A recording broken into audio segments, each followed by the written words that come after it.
last time po sa ating social media account, ang title po ng tinalakay ko ay A Follower of Jesus is a Follower of His Law. And now, ginawa ko pong a follower of God is a follower of His law.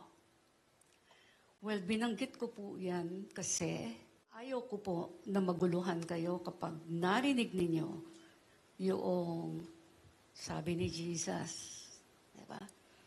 Or sabi ng Ama sa langit.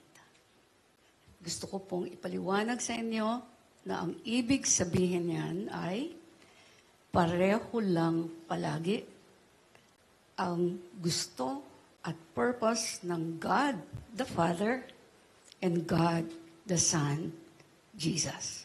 Pareho lang po. Sila ay kumikilos in perfect unity sa lahat ng bagay. Kung ano ang sinasabi ng Ama, ganon din o ganon din nag-agree si Jesus.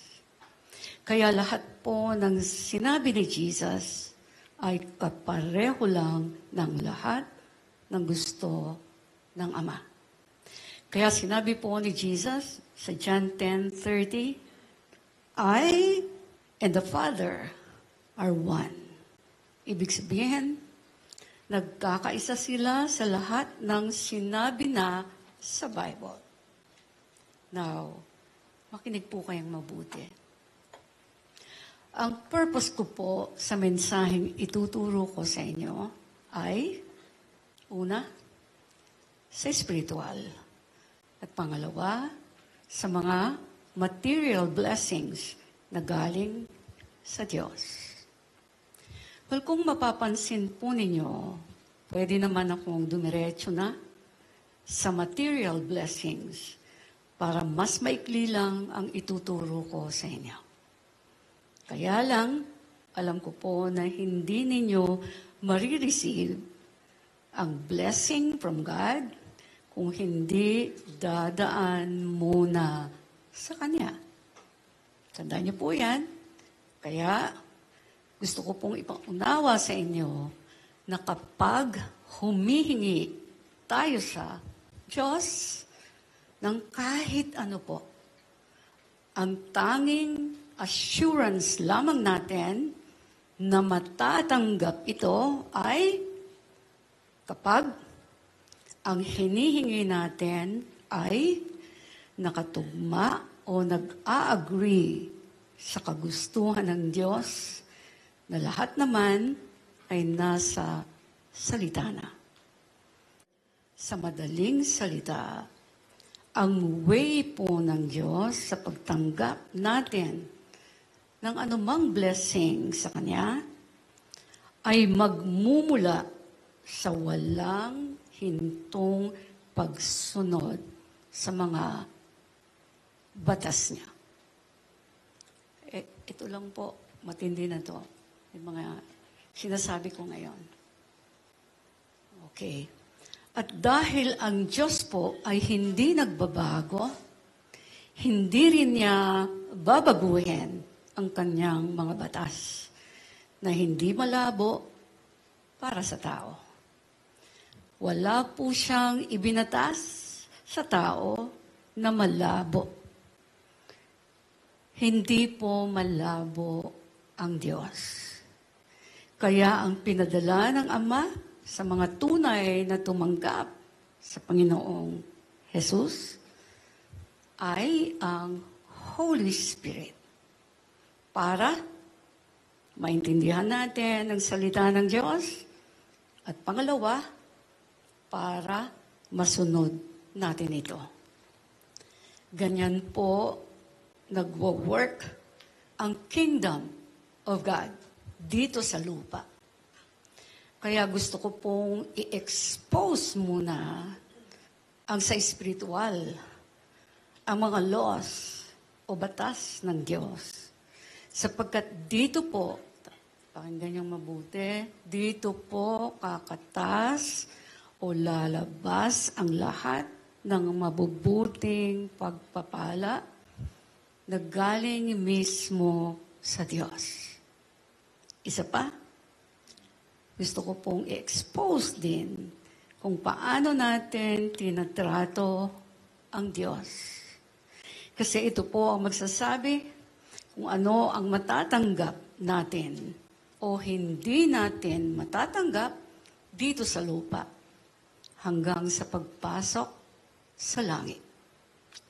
At gusto ko po na i-assure sa inyo, marami man po kayo o tayong napabayaan, mayroon pa rin Diyos na nag-care sa inyo.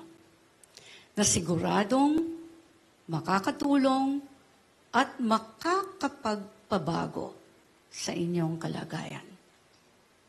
Yan po ay, walang iba, kundi ang kaisa-isang Diyos ng langit at ng lupa, ang Panginoong Jesus.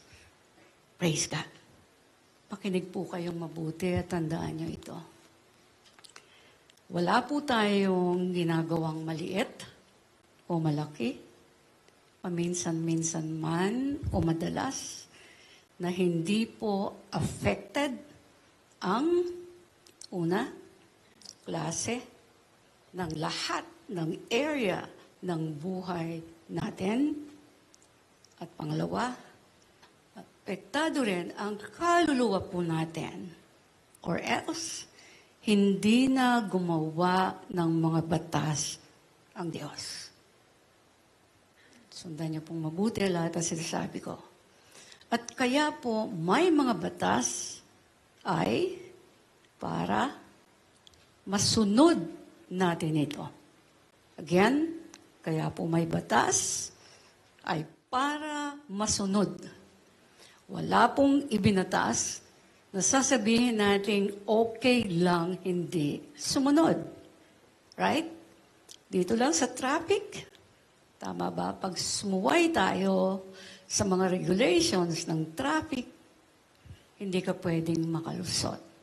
What more ang batas ng Diyos?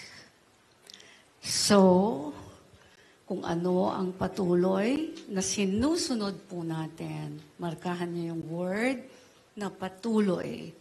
Kung ano ang patuloy na sinusunod natin o patuloy na hindi natin sinusunod, ang magsasabi kung ano ang matatanggap natin sa Diyos. Sa anumang area po ng life natin ito. At pangalawa, ganun din sa mga ginagawa natin, malalaman kung saan tayo patungo. Sa kasaganaan ba o sa kahirapan? Sa tagumpay ba o sa pagbagsak? Sa langit ba o sa impyerno? Sa lahat po ng mga tanong na yan, gusto ko lang po kayo i-assure again na ang gusto ng Diyos na mapa sa inyo ay kasaganaan, tagumpay, at sa langit ang inyong pupuntahan. Well, yan po ang magkakambal na reward ng Panginoon sa mga ibinatas na niya.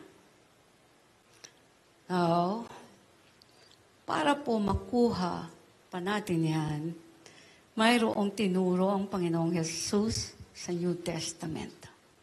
Ang ginawa niya, sinimplihan niya ang pag-explain sa napakaraming batas sa Old Testament. Ginawa ng Lord. Pagdating ni Jesus here on earth, sinimplihan niya ito. Ito yung kabuuan ng lahat ng pag-aaralan nyo sa Old Testament. Para nga mas madali nating maintindihan, ito po ginawa niya, inihayag niya ang tinatawag na the two greatest commandments. Well, dyan po sa dalawang yan, nakapaloob ang lahat ng batas na naituro na rin ng mga prophets sa Old Testament. Kapag yan po ang nasunod natin, katulad yan ng nasunod na rin natin ang mga inutos ng Diyos sa Old Testament. Matthew 22 verses 34 to 40. Well, dito po ibinukas ni Jesus ang tinatawag na the two greatest commandments. Nung sinagot ni Jesus ang isang expert in the law noon. Sila yung mga tinatawag na Sadducees and Pharisees. Ang tanong niya nung isa kay Jesus, sabi niya, Teacher, which is the greatest commandment in the law? Jesus replied, gusto ko pong markahan nyo, itong pinakauna at pinaka-great commandment na si Jesus mismo ang nagsabi. Ang sabi niya, love the Lord your God with all your heart and with all your soul and with all your mind. All, walang tira, di po ba? Katawan natin. So, buo po ang inutos ng Panginoon. Well, una sa lahat, siya muna ang mamahalin ng buo. Mula sa puso hanggang sa isip at kaluluwa. Kaya ito po ang sinabi sa verse 38. This is the first and greatest commandment. Now, alamin naman po natin ang susunod na great commandment. Verse 39. And the second is like it. Love your neighbor as yourself. Well, kung mapapansin po ninyo, hindi sinabi ng Panginoon na ang susunod na batas ay mamahalin ninyo ang inyong sarili. At pagkatapos ay mahalin ninyo ang inyong kapwa. Bakit po? Kasi alam ng Panginoon ang pagkamakasarili ng tao. Alam niya na hanggat hindi natin minamahal ang kapwa natin, katulad ng sa sarili natin, hindi natin matatalo ang pagkamakasarili natin. Well, yan po ay pinagsusumikapan, talunin. Hindi yan iniiwan na hindi natin ginagawa. Ganyan po kahigpit ang pinakawalan na word ni Jesus. Kasi makatwiran po ang tao eh. Kadalasan, mas magaling pa sa Diyos. Kaya pag nahihirapan, bibigyan nila ito ng ibang kahulugan. Tama po ba? Kaya tao. Sabi ko nga dun sa sinabi ko kanina, pag yun ang pinagsumikapan nyo, yung una ang Lord, tapos paano yung kapwa ninyo, halos naiwanan nyo yung sarili nyo. Sabi ko, dito ako nakakakita ng maraming milagro sa buhay ko. So I realized, hindi ko man makwento lahat sa inyo, the fact na nandito po ako, ito pong sinasabi kong ito, literal, ipinamuhay ko. Dito, sister-in-law ko, alam niya yung buhay ko. Fashion designer ako before. Wala yun, iniwanan ko lahat. Talagang iniwanan ko. But I'm not saying lahat kayo gano'n ang dealing ng Lord sa inyo. Pero yung challenge ng Bible, sa faith natin, babantayan nyo yan. Anong papaiwanan sa inyo ng Lord? Hindi pwedeng wala, hindi po pwedeng ako lang. At sabi ko nga, look at me now. I mean, nasan ako ngayon? Nagahayag ako. Nagsalita ng Diyos kasi may patotoo akong totoo siya. Right? Yun ang maganda eh. Paano ako maghahayag ng salita ng Lord? Diba? Kung hindi gumagawa ng patotoo ang Panginoon sa life mo. Kasi it doesn't mean patotoo. Kailangan marami kang money. Marami kang naipon. Yun ang inaantay kong magpatotoo. No. Hindi ganun ang Lord. Ang uunahin ng Panginoon, ugali niyo sa Kanya. Hindi niyo po change ang ugali niyo sa kapwa ninyo hanggat hindi nag-change ang ugali ninyo sa Diyos. Kaya nga yung first commandment, siya muna ang mahalin, higit sa lahat, right? Unless hindi niyo pala mailalagay ang Diyos dito, una sa lahat. Okay, tandaan niyo po yan. Unless, basag-basag din po dito ang susunod. You can try, attend ang church, minsan nagbibigay naman. Basag-basag po yun. Meron pong dulo. Kahit naghihirap kayo, daming trials, stick kayo dito. Okay? So, sabi ko kanina, ganyan ng mga tao, makatwiran ng tao. Kadalasan, mas magaling pa sa Diyos. Kaya pag nahihirapan, binibigyan nila ito, meaning ang mga batas ng Diyos, ng ibang kahulugan. Right? Sabi ko nga, malalim kasi ang naturalesa ng pagkamakasarili ng tao. Kaya, firm, matigas ang batas ng Diyos. Kasi alam niya, ang babasagin niya ay ang espiritu ng pagkamakasarili ng tao. Kaya hanggang hindi natin tinatrabaho, didiinan ko po yun, hanggat hindi natin tinatrabaho, masunod ang sinasabi ni Jesus mismo, tayo po ang mawawalan ng mawawalan. At hindi natin siya masusunod sa iba pang pinag-uutos niya. Ganon po yun eh. Pagka mahirap ang utos pala ng Panginoon, pag tinutukan mo yon, yung the rest na utos niya, madali mo nang masusunod. Madali. Kasi nakuha na yung buong puso mo eh. Una ang Lord. O, di ko may dadating na pagsubok. Huwag yan ang unahin mo, hindi ako susunod. Eh kasi steady na ako doon sa una ang Lord. Kahit anong mawala sa akin, yes, nangyari sa life ko, diwalan ko lahat eh. O, diba? Ang nag-gain ko, hindi ko na mabilang. Kayo, yung mga tao sa labas na nakikinig po, lolang-lola na po ako. Chinek ko kagabi yung nakikinig sa last message ko, 41,000 na po.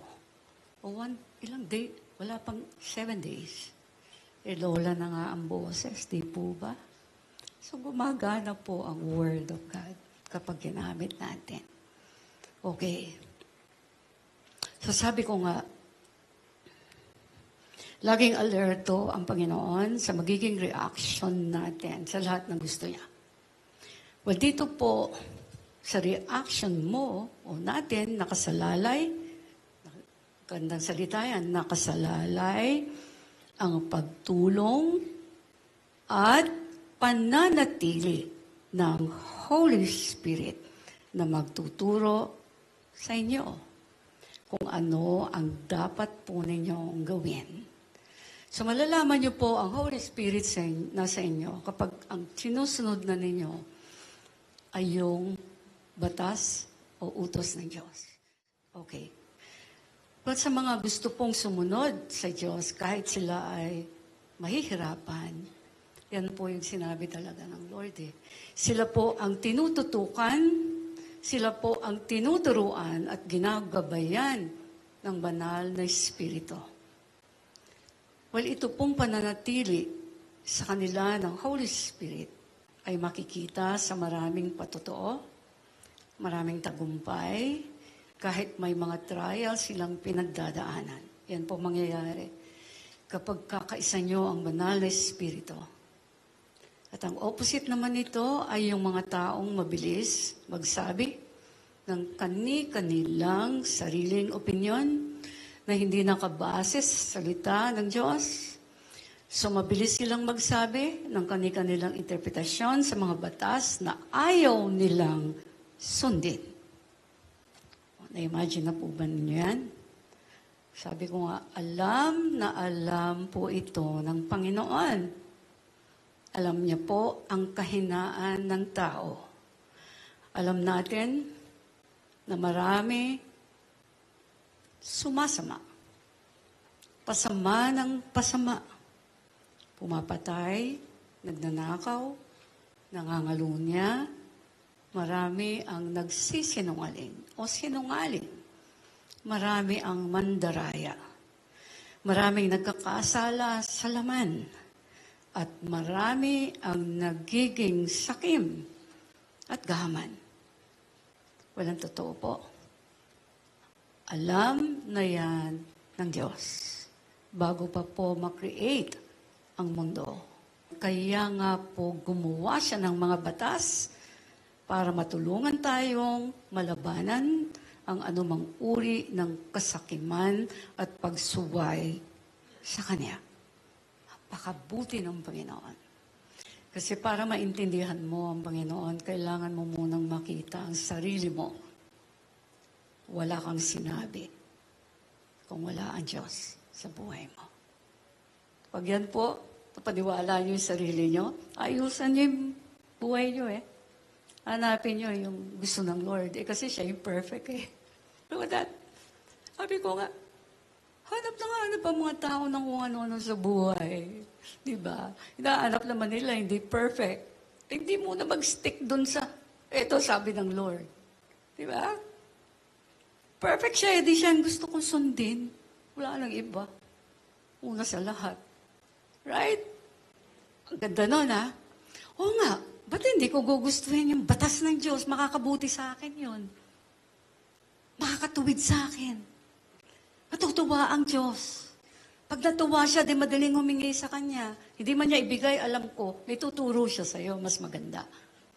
Ganda na buhay ko Laging, unang magandang turo, pag nakuha niyo to, kahit ano mangyari sa life ninyo, wala kayong angal. Hindi lumalabas dito sa bibig yung angal. Si Diyos, of course, marami, pwede kang umangal sa ibang bagay na mga mali-mali naman ang ginagawa. But sa Lord, walang angal. Yan ang binuno ko po sa buhay ko. Praise God. Well, at this point, gusto ko po i-share yung pinarecord ng Diyos sa Old Testament, meaning yung word niya na nasa Old Testament, para po makita ninyo ang naturalesa ng tao noon pa. Ito po ay story ng mga Israelites nung naglalakbay sila sa wilderness o ilang patungo ng Promised Land. Well, ang Israel po ang tinatawag the God's chosen nation. Okay? Tandaan nyo yan. Bakit mahal natin ang Israel? Ito yung tinatawag na chosen nation ng Diyos. So, samahan niyo po ako sa paglalakbay nila. Okay po ba sa inyo? Maglalakbay tayo sa ilang. Para makita natin anong gusto ng Lord, ayaw ng Lord, anong ituturo ng Lord sa atin. Pag nasa ilang tayo ng buhay natin, okay po ba? Okay. Exodus 16, verses 1 to 28. Sa Tagalog version po. Ang sabi rito, mula sa Elim, nagpatuloy sa paglalakbay ang mamamayan ng Israel hanggang sa makarating sila sa ilang ng Zin. Markahan niyo po yung sa ilang daw ng Zin. Parang sin, Hindi po ba? Okay, sa ilang ng Zin na nasa gitna ng Elim at ng Sinai.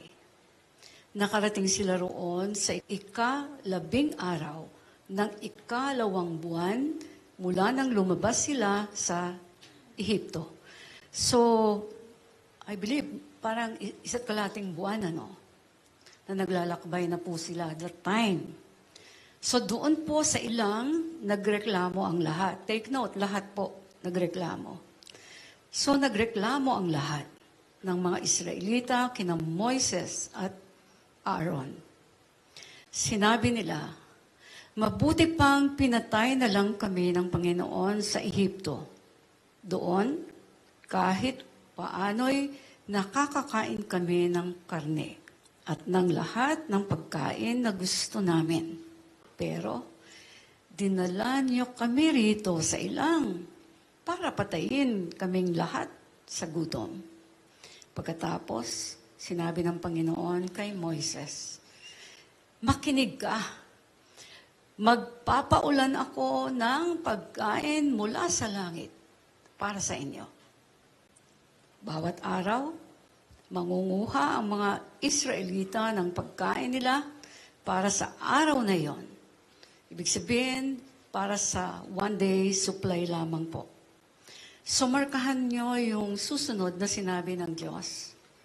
Then sabi niya, sa ganitong paraan, masusubok. Tingnan niyo yun. Sa ganitong paraan, masusubok ko kung susundin nila ang mga utos ko.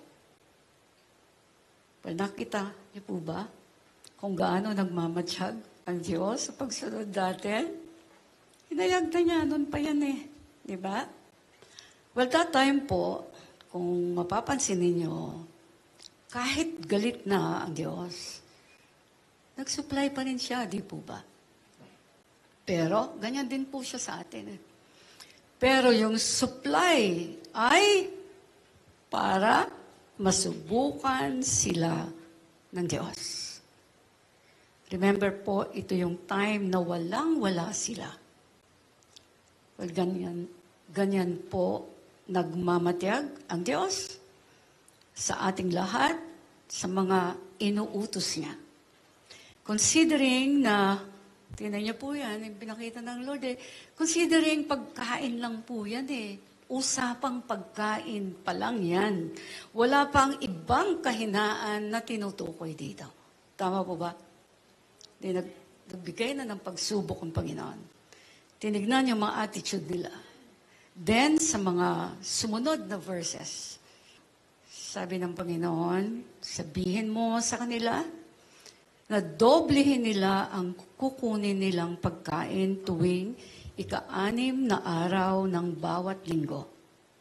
Kaya sinabi ni Moises at Aaron sa lahat ng mga Israelita, ngayong gabi, malalaman ninyo na ang Panginoon ang naglabas sa inyo sa Ehipto. Meaning bayan ng pagkalipin. At bukas ng umaga, makikita ninyo ang makapangyarihang presensya ng Panginoon. Sapagkat narinig niya ang mga, ano pong sabi? Reklamo ninyo. Sino ba kami para sa amin kayo magreklamo? Sabi ni Moises. At sinabi pa ni Moises, bibigyan kayo ng Panginoon ng karne na kakainin ninyo sa gabi.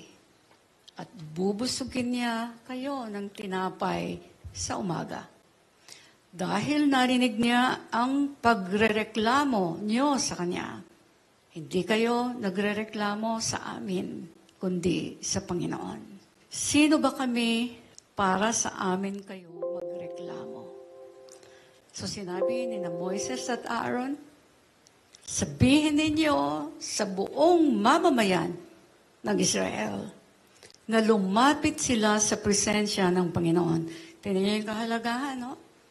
Pag walang makain, nothing, sabi ni Moises, sabihin, lumapit sila sa presensya ng Panginoon dahil narinig niya ang pagrereklamo ninyo.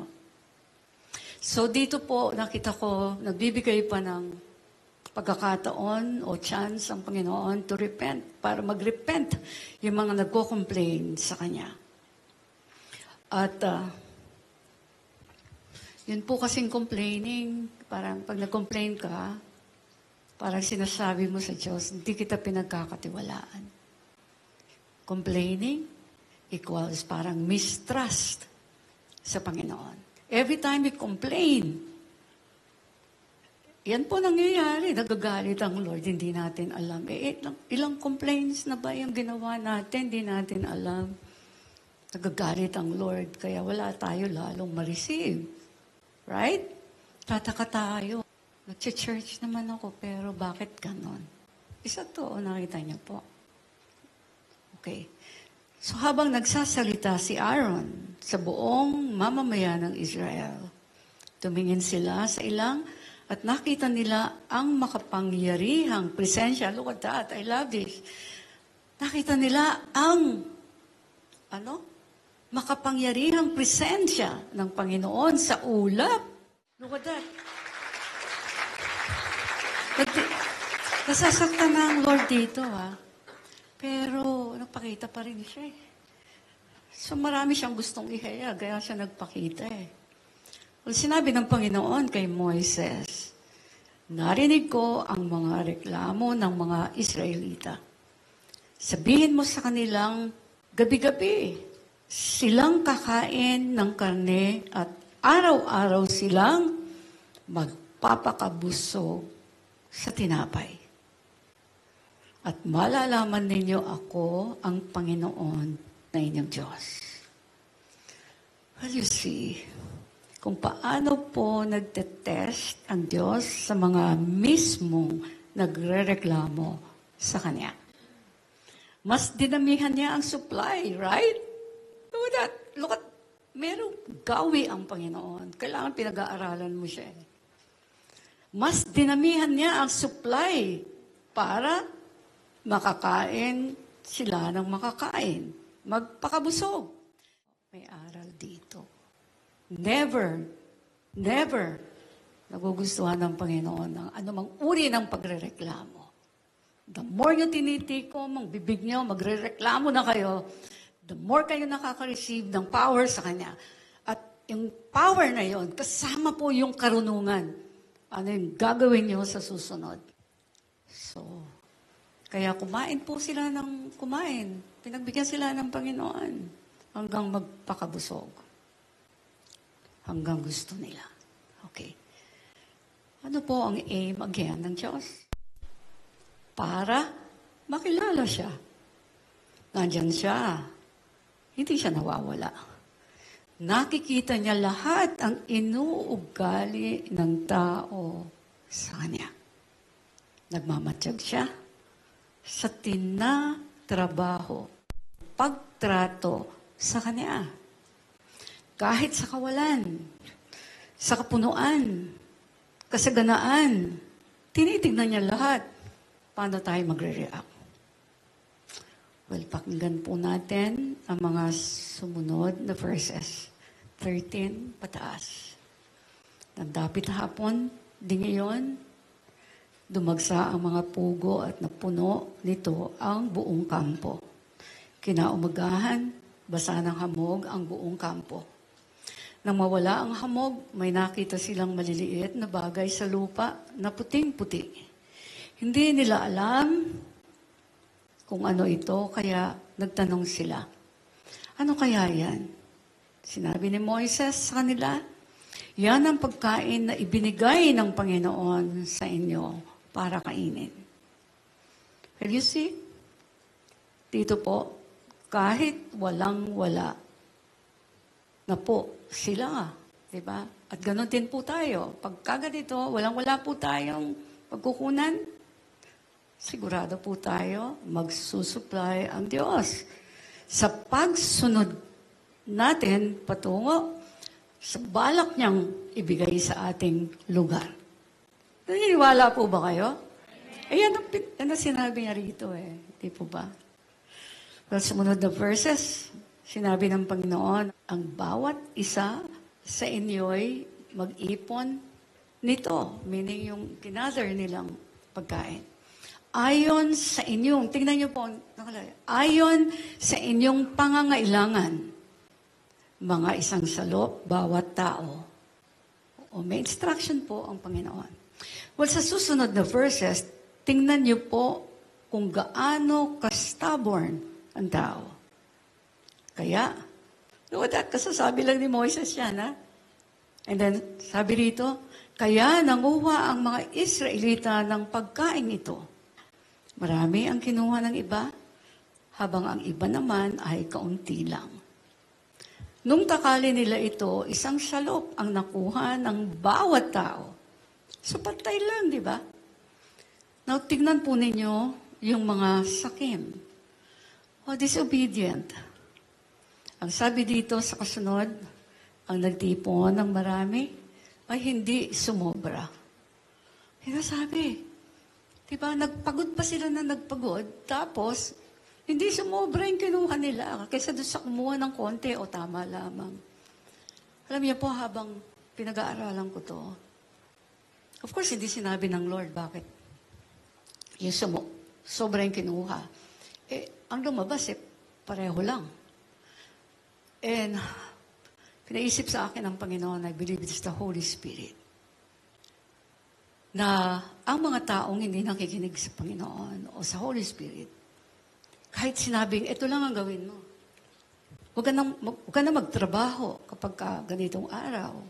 Especially pag Sunday, di ba? Katrabaho pa rin ang mga tao. Sumusuway pa rin. Ano nangyayari?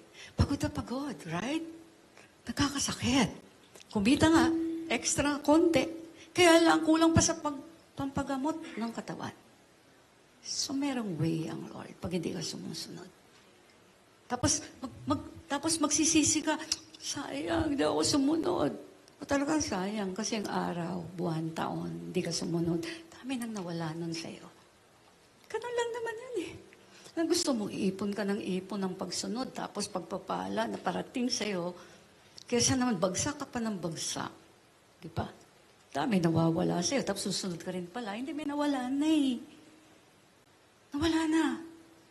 Nakuha nyo, ganun po ang buhay ng tao. Kaya ako po ito ina-explain. So, yun nga po, ang nagtipon ng kaunti ay hindi naman kinulang. Tamang-tama lang ang nakuha ng bawat isa. Maganda lang sa kumuha ng konti. Sumunod sila sa Lord, recorded in heaven yun. Ito yung mga sumunod sa akin, sabi ng Lord. Hindi yan mawawala ng extra blessing kaysa dun sa hindi sumunod. Sinabi ni Moises sa kanila, walang magtitira nito para sa susunod na araw. Well, dito pa lang tinuturuan na po ng Diyos ang tao. Sa instructions ng Diyos, pag ang Diyos ang nagsabi, tumutok po dapat ang tao. At hindi sila mawawalan, maubusan, magugutom, kahit sa ilang na walang maasahan, kundi ang Diyos lamang. Yun po yung pinapakita ng Panginoon dito eh. Now, tingnan po natin ang inugali ng tao na nakakakita ng supernatural provision ng Diyos. At katatanggap pa lang ng utos na walang magtitira ng pagkain para sa susunod na araw. Verse 20 pataas. Pero ang iba sa kanila'y hindi nakinig kay Moises. Nagtira sila para sa susunod na araw. Look at that. Diba, ang sinsin nung nagpakita ng Lord, nagpamalas na, sinabihan na, ganito gawin nyo. Nakita na nila pag kumuha ng extra, nabubulok, inuuod, ano pa rin ang ginawa? Sumuway pa rin. Right? So this time, sabi ko nga, ano po ang nangyari? Ang sabi rito sa verse 20b, pero inuod ito at bumaho. Kaya nagalit si Moises sa kanila. Look at that. So lahat ng hindi pinapatira o pinapatago ng Diyos na extra, kahit nga pagkain na sa tingin natin ay importante, wala ng kabuluhan. So sabi ko nga, mayroong way ang Diyos para mawala ng kabuluhan ang lahat ng ating pinaghihirapan o pinaghirapan. I-gather ipunin para sa sarili, mga extra. Hindi pinapakuha o pinapatago ng Diyos para sa sarili nating consumption. Pag sinabi niyang, ito lang ang kunin mo, ito lang ang hawakan mo. Right? Well, sumunod po na verses. Sabi rito, tuwing umaga, nangunguha ang bawat isa ayon sa kanyang kailangan. At kapag uminit na natutunaw ang pagkain, hindi nila nakukuha. Sa ika-6 na araw, doble ang kanilang kinuha. Mga 2 salop bawat tao. Kaya pumunta ang mga pinuno ng mamamayan ng Israel kay Moises at nagtanong kung bakit doble. Sinabi ni Moises sa kanila, iniutos ng Panginoon na magpahinga kayo bukas dahil araw ng pagpapahinga. Kaya dito po sa church na to, meron tayong Sabbath day. But ginawa nating Monday yon. So walang nagtatrabaho po rito pag Monday.